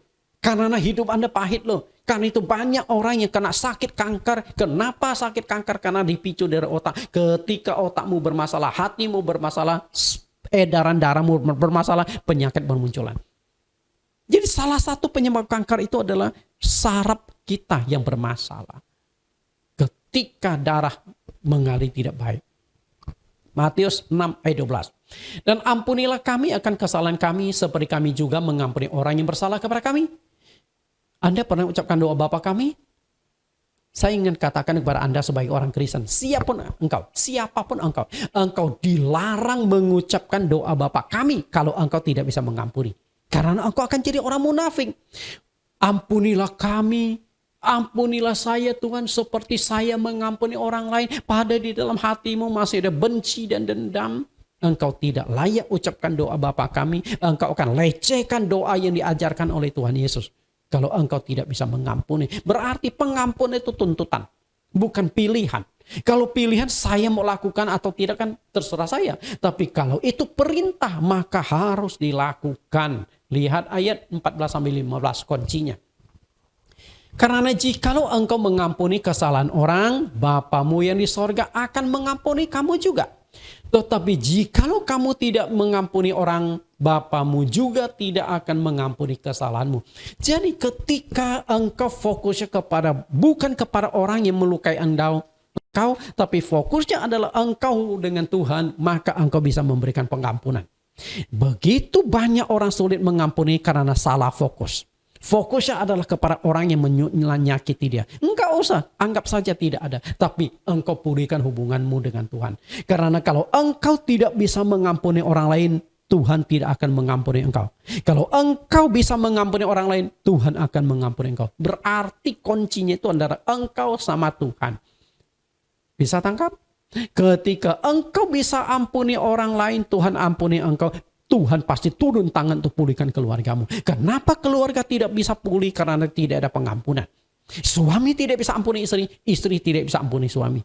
Ketika engkau bisa mengampuni pasanganmu, percayalah pemulihan itu pasti terjadi. Matius 19 ayat 5. Dan firman-Nya, sebab itu laki-laki akan meninggalkan ayahnya dan bersatu dengan istrinya sehingga keduanya itu menjadi satu daging. Demikianlah mereka bukan lagi dua melainkan satu. Karena itu apa yang dipersatukan Allah tidak boleh diceraikan oleh manusia.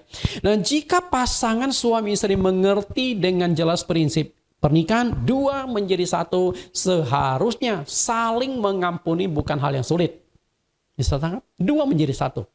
Kenapa saya katakan demikian? Karena satu tubuh bukan berarti tidak akan pernah saling melukai dan tidak akan pernah saling menyakiti. Dalam satu tubuh. Pernah nggak terluka? Lalu ada dendam lah. Coba nih. Kita sekarang lihat. Anda pernah lukai diri Anda sendiri nggak? Baik sengaja atau tidak sengaja. Terutama tidak sengaja. Anda dendam nggak? Tidak, betul? Contoh, lihat gambar animasi ini. Perhatikan gambar berikut ini.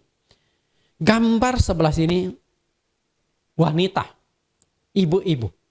Ketika engkau masak sayur, motong daging, pernah nggak tangan Anda itu teriris pisau? Pernah nggak? Kalau tidak pernah berarti Anda tidak pernah masuk di dapur. Kalau orang yang sering masak di dapur, baik potong sayur, kupas buah atau apapun yang berurusan dengan pisau, percayalah sehati-hati apapun suatu saat pasti pernah jarimu terluka karena pisau. Lalu, apakah engkau marah kepada tangan kanan? Kenapa sih engkau lukai tangan kiri? Pernah enggak? Enggak pernah. Betul? Kalau engkau marah kepada tangan kiri, tangan kanan, biasa kan pegang pisau kan tangan kanan. Lalu Anda marah kepada tangan kanan, lalu Anda pukul tanda tangan kanan, berarti ada masalah dengan jiwa Anda. Ketika tangan kanan melukai tangan kiri, tidak perlu minta maaf. Tangan kanan datang, lalu salaman nih. Tangan kanan memegang tangan kiri. Sorry, gua salah motong tadi, motong sayur, motong dagingmu. Enggak pernah. Dan tangan kanan pun secara otomatis akan membalut yang terluka. Dan tangan kiri tidak perlu diminta. Baluti luka gua lah ya. Ini gara-gara kau. Aku terluka nih. Tidak pernah. Karena itu satu tubuh. Artinya dalam satu tubuh masih bisa terjadi saling menyakiti dan saling melukai. Tapi tidak ada benci dan dendam. Betul nggak? Lalu perhatikan gambar kedua. Wah, ini makan roti gede sekali nih ya. Ketika engkau makan, pernah nggak lidahmu tergigit oleh gigi? Pernah nggak? Siapa coba? Yang waktu makan tidak pernah sama sekali dari lahir sampai umur sekarang, lidahmu tidak pernah tergigit sama gigi. Pernah? Nggak pernah. Sering malah, betul? Kita mau cepat-cepat kunyah. Lidahnya kena gigit. Berdarah. Besoknya. Kemudian timbul sariawan. Kalau sudah sariawan sakitnya minta ampun. Atau bibir kena gigit. Mungkin bibirnya kurang moncong ya. Kurang monyong ya. Terlalu masuk. Atau giginya tertongos. Gigit-gigit. Kena bibir. Pernah enggak? Lalu apakah bibirmu, apakah lidahmu sakit hati pada gigimu? Marah pada gigimu? Lidah yang kena gigit langsung komplain. Ya sudah, mulai sekarang aku tidak mau bantu lagi. Jadi waktu makan lidahnya diam. Lidah tidak bisa ngomong apa-apa. Ketika lidahmu demo tidak mau bergerak lagi, engkau sudah tidak bisa makan. Engkau tidak bisa bicara. Artinya apa? Dalam satu tubuh yang namanya saling melukai, saling menyakiti itu bukan hal yang aneh.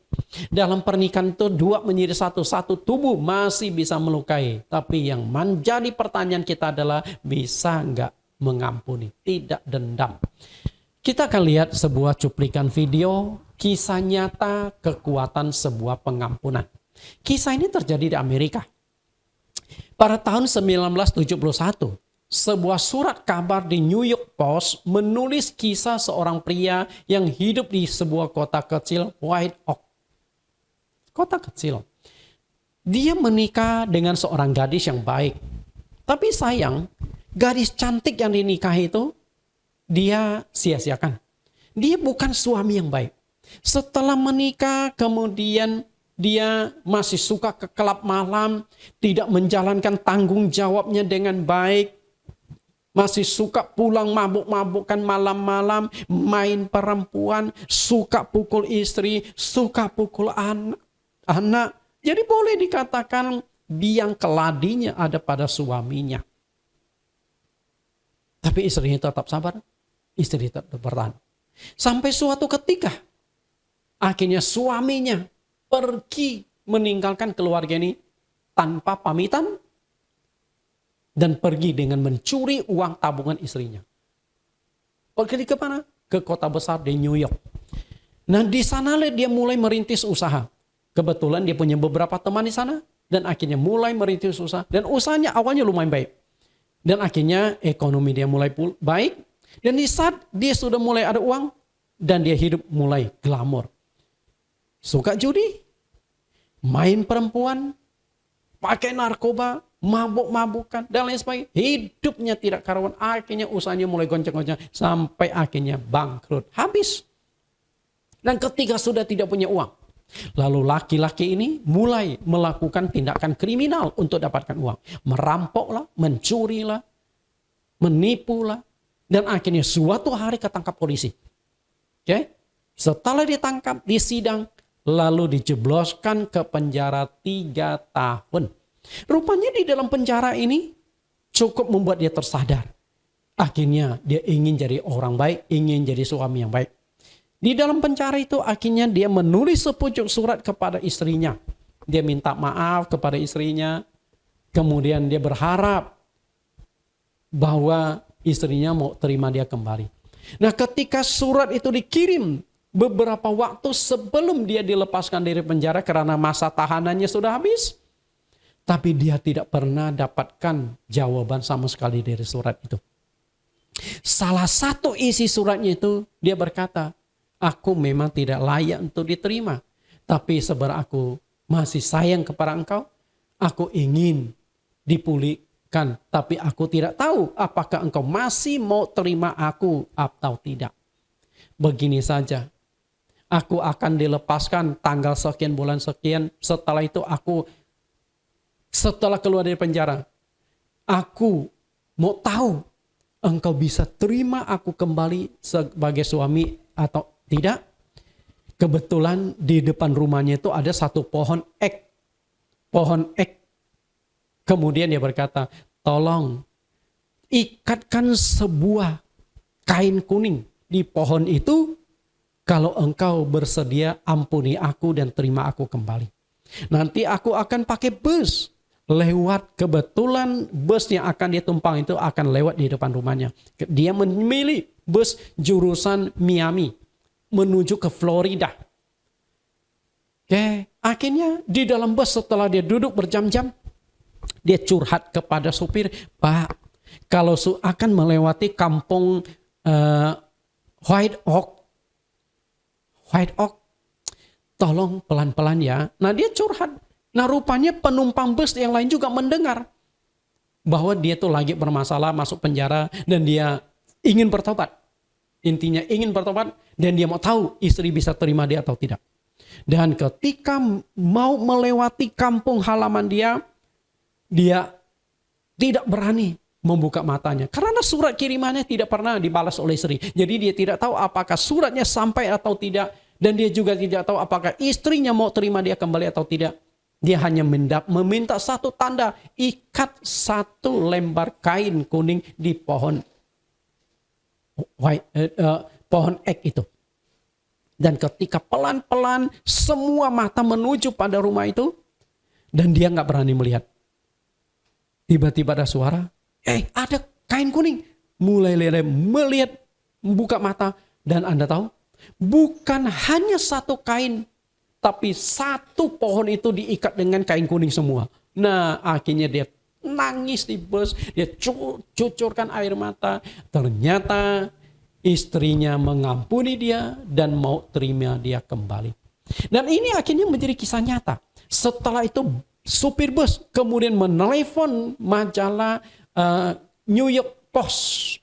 Ada kisah nyata seperti ini, dan akhirnya kisah itu kemudian diorbitkan, itu banyak mempengaruhi pemulihan keluarga. Sampai dibuatkan sebuah judul lagu yang menjadi hit di tahun 1973, Tie a Yellow Ribbon Around the Oak Tree.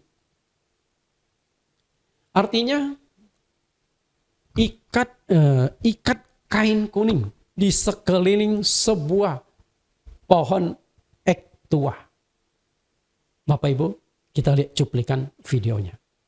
Mari silakan.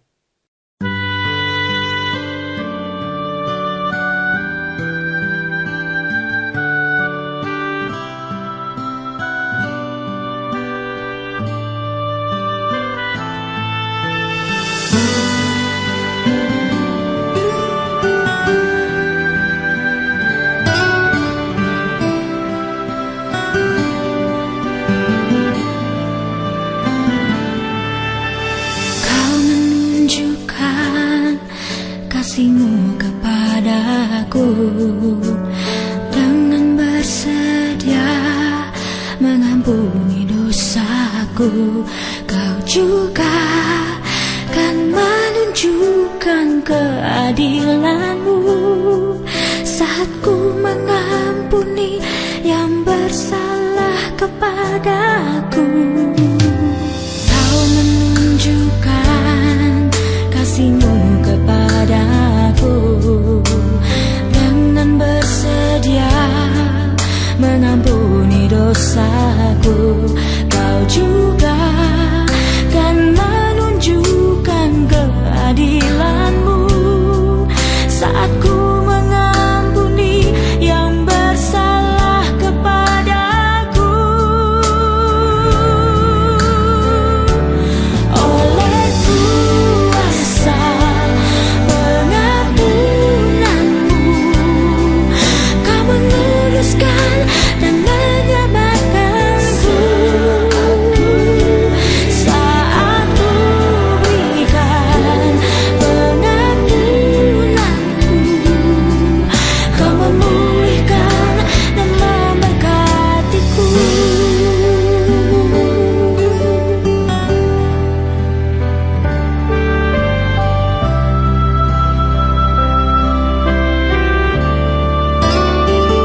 Setelah menonton video tersebut, pendek, hanya beberapa menit, tapi itu adalah kisah nyata.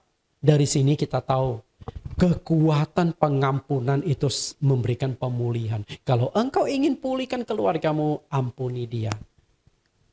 Kalau engkau ingin berhubungan baik kembali, pulih hubungan dengan istrimu, suami, ampuni dia. Kekuatan dari mengasihi dan mengampuni. Kolose 3:13, sabarlah kamu seorang terhadap yang lain dan ampunilah seorang akan yang lain apabila seorang menaruh dendam terhadap yang lain. Sama seperti Tuhan telah mengampuni kamu, kamu perbuatlah juga demikian. Ampunilah karena Tuhan sudah mengampuni. Kalau engkau tidak bisa mengampuni, maka engkau tidak layak mohon pengampunan dari Tuhan. Dan di atas semuanya itu, kenakanlah kasih sebagai pengikat yang mempersatukan dan menyempurnakan. Jadi ada kasih, ada pengampunan di dalam ayat ini. Itulah kunci rahasia pemulihan keluarga, pemulihan pernikahan. Cinta, kasih, dan pengampunan. Sehingga yang akan engkau dapatkan ada di ayat 15. Dan hendaklah damai sejahtera Kristus memerintah dalam hatimu, karena untuk itulah kamu telah dipanggil menjadi satu tubuh, dan bersyukurlah. Damai sejahtera terjadi di keluarga. Artinya apa? Kunci untuk pemulihan itu sederhana. Sederhana. Suami mengasihi, istri tunduk, kemudian melepaskan pengampunan. Kasih dan pengampunan. Jadi apapun, sehancur apapun sebuah hubungan bisa dipulihkan ketika engkau punya kasih dan pengampunan. Jadi kunci rahasia, lihat kesimpulan ini. Kunci rahasia pemulihan dalam pernikahan sebenarnya ada satu, yaitu salib Yesus Kristus. Dan di dalam salib Yesus Kristus itu terkandung dua unsur itu, kasih dan pengampunan. Perhatikan di sini, di dalam salib Yesus itu adalah ada kasih. Di Yohanes 3:16, karena begitu besarnya kasih Allah akan dunia ini sehingga ia telah mengaruniakan anaknya yang tunggal, supaya setiap orang yang percaya kepadanya tidak binasa, melainkan beroleh hidup yang kekal. Kasih. Lalu di dalam salib itu ada pengampunan. Ketika kasih dan pengampunan itu dipersatukan, maka terjadilah yang namanya pemulihan. Itulah kunci atau intisari atau kesimpulan dari khotbah kita hari ini. Kasih dan pengampunan itulah sumber pemulihan di dalam keluargamu.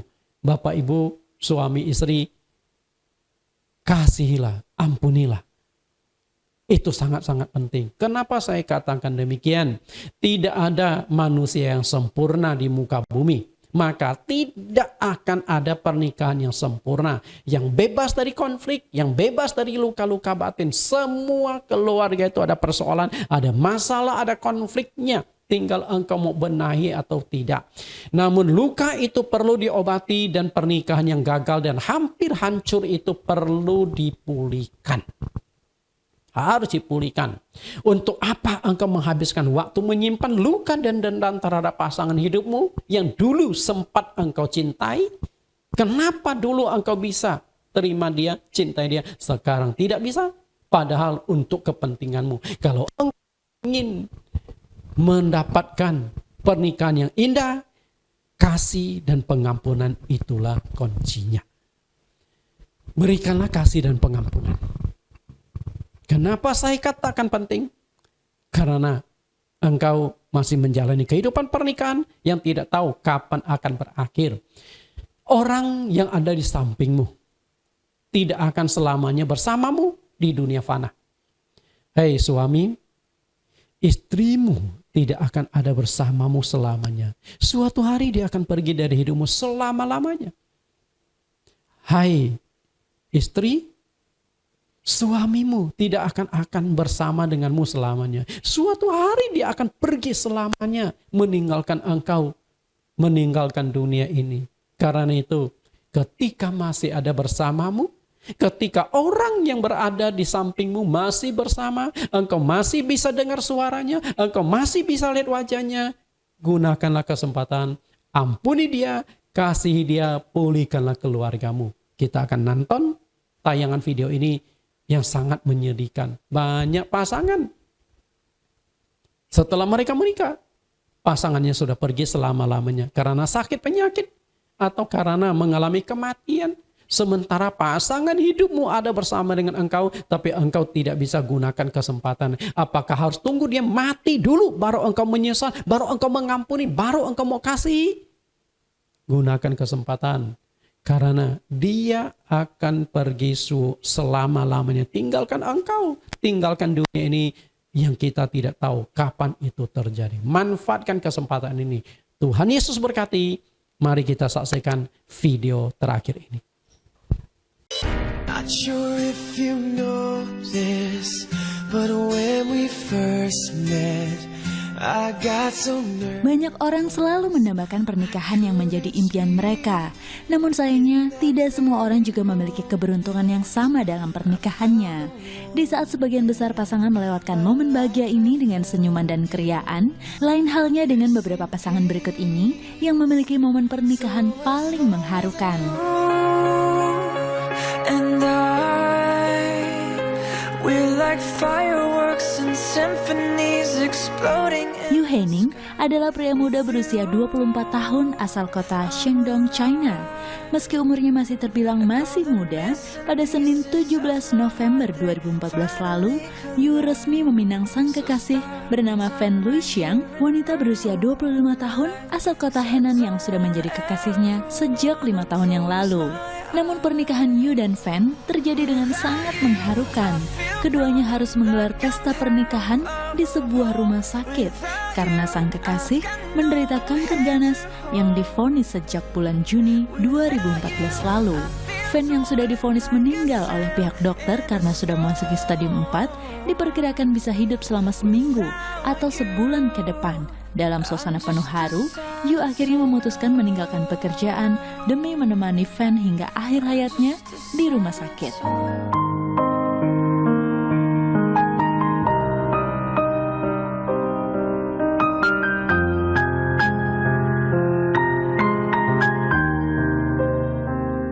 Sementara kisah pernikahan yang mengharukan juga datang dari pasangan Iveta Kelesova dan Mikolas Keles. Meski dalam keadaan sekarat dengan kanker mematikan yang ia derita, Iveta yang memiliki seorang anak memutuskan menikah dengan pujaan hatinya, Mikolas Keles.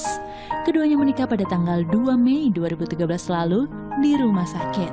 Dan 13 hari kemudian, tepat pada tanggal 15 Mei, akhirnya Iveta meninggal dunia.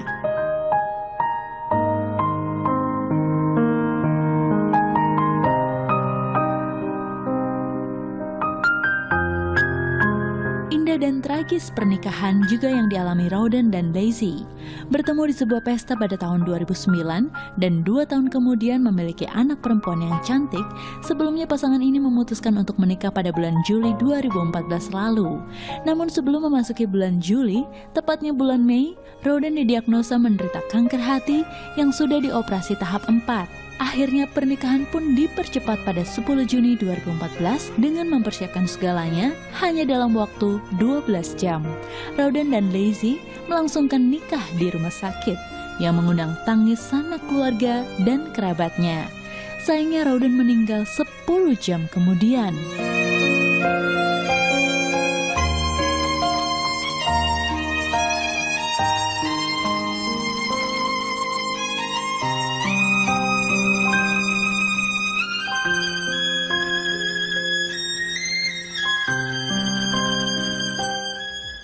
Hal-hal seperti tadi ya, itu yang semakin menebalkan ungkapan atau sebuah pepatah tentang till death do us apart. Ya banget, dan itu akhirnya membuat kita semakin sadar gitu bahwa dalam keadaan terburuk sekalipun kebahagiaan itu bisa diciptain gitu dengan cara kayak gitu, dan kita bisa berbagi kebahagiaan dengan cara yang sangat sederhana. Nah buat yang tadi udah lihat videonya gitu ya, kalau misalnya kita sekarang dikasih kesehatan dan sebagainya gitu, masih ada hal-hal yang harus dilakukan, sebaiknya dilakukan sesegera mungkin ya kan.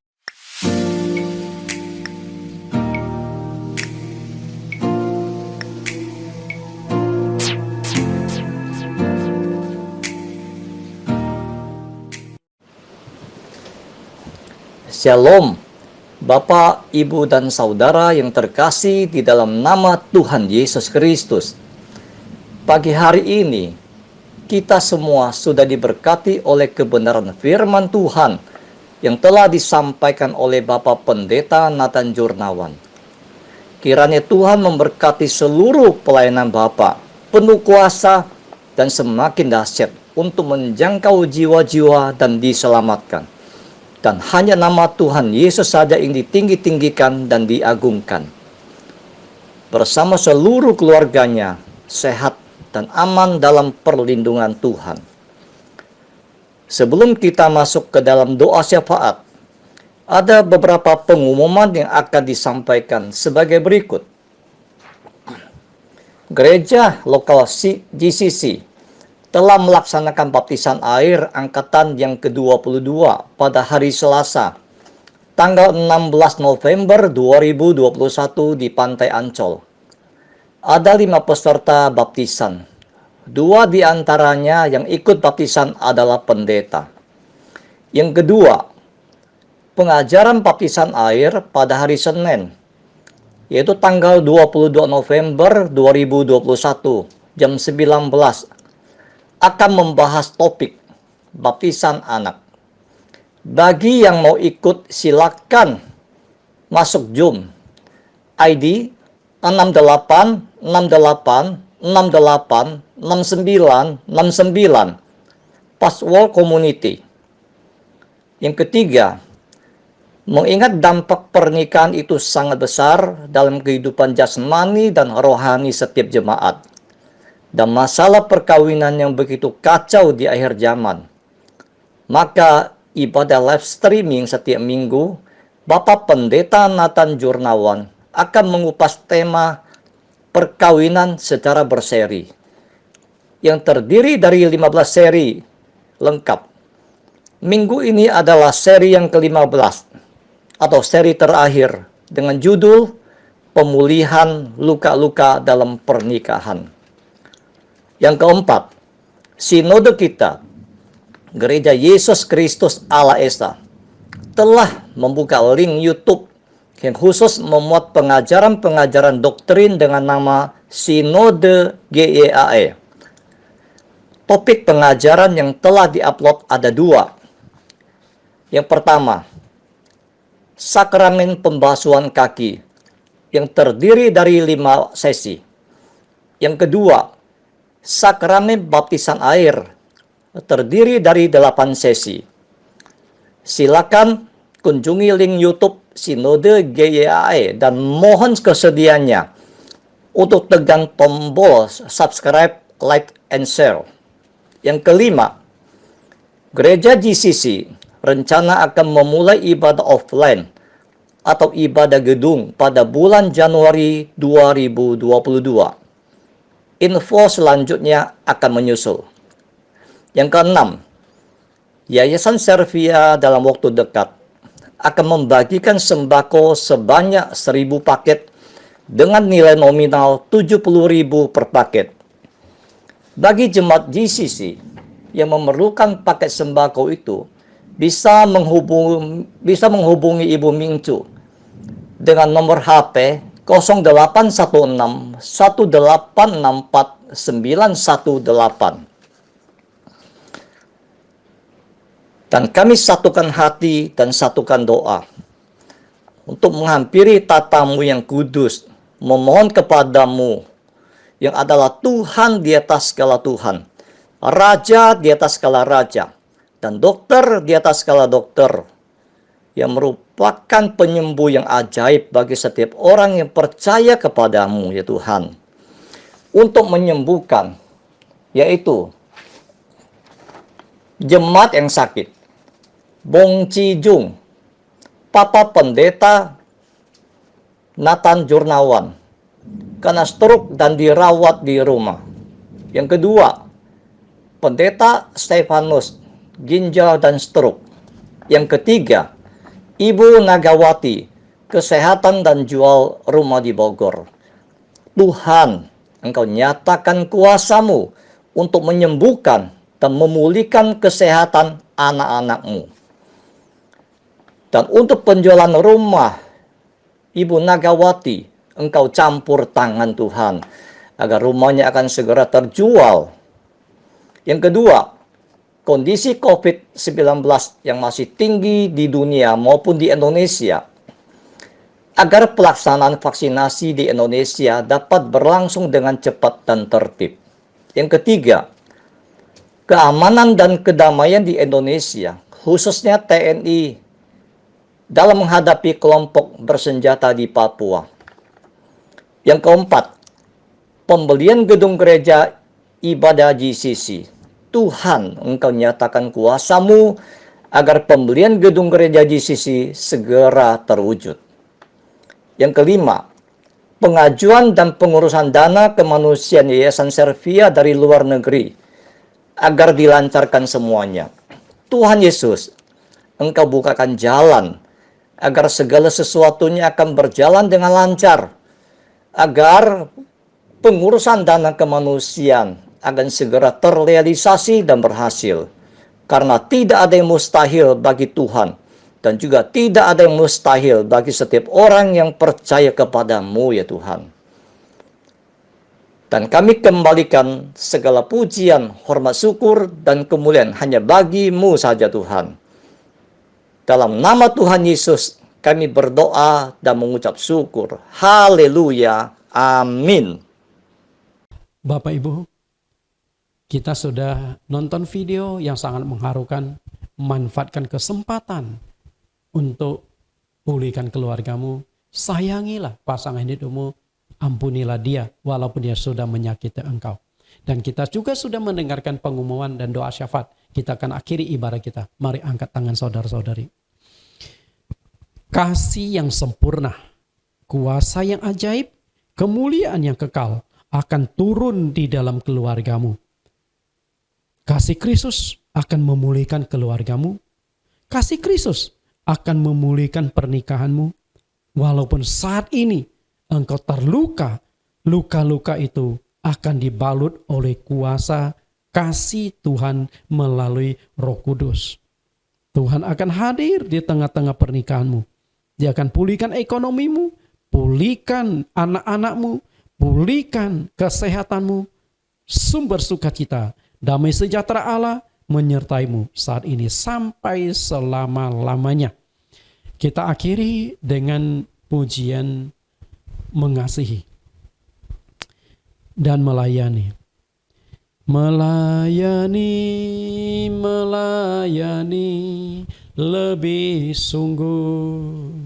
Melayani, melayani, lebih sungguh. Tuhan lebih dulu melayani kepadaku. Melayani, melayani, lebih sungguh mengasihi. Mengasihi, mengasihi, lebih sungguh. Mengasihi, mengasihi, lebih sungguh. Tuhan lebih dulu mengasihi kepadaku. Mengasihi, mengasihi, lebih sungguh mengampuni. Mengampuni, mengampuni, lebih sungguh. Mengampuni, mengampuni, lebih sungguh. Tuhan lebih dulu mengampuni kepadaku. Mengampuni, mengampuni, lebih sungguh. Amin. Tuhan Yesus berkati dan bertemu di minggu depan dengan topik-topik yang baru.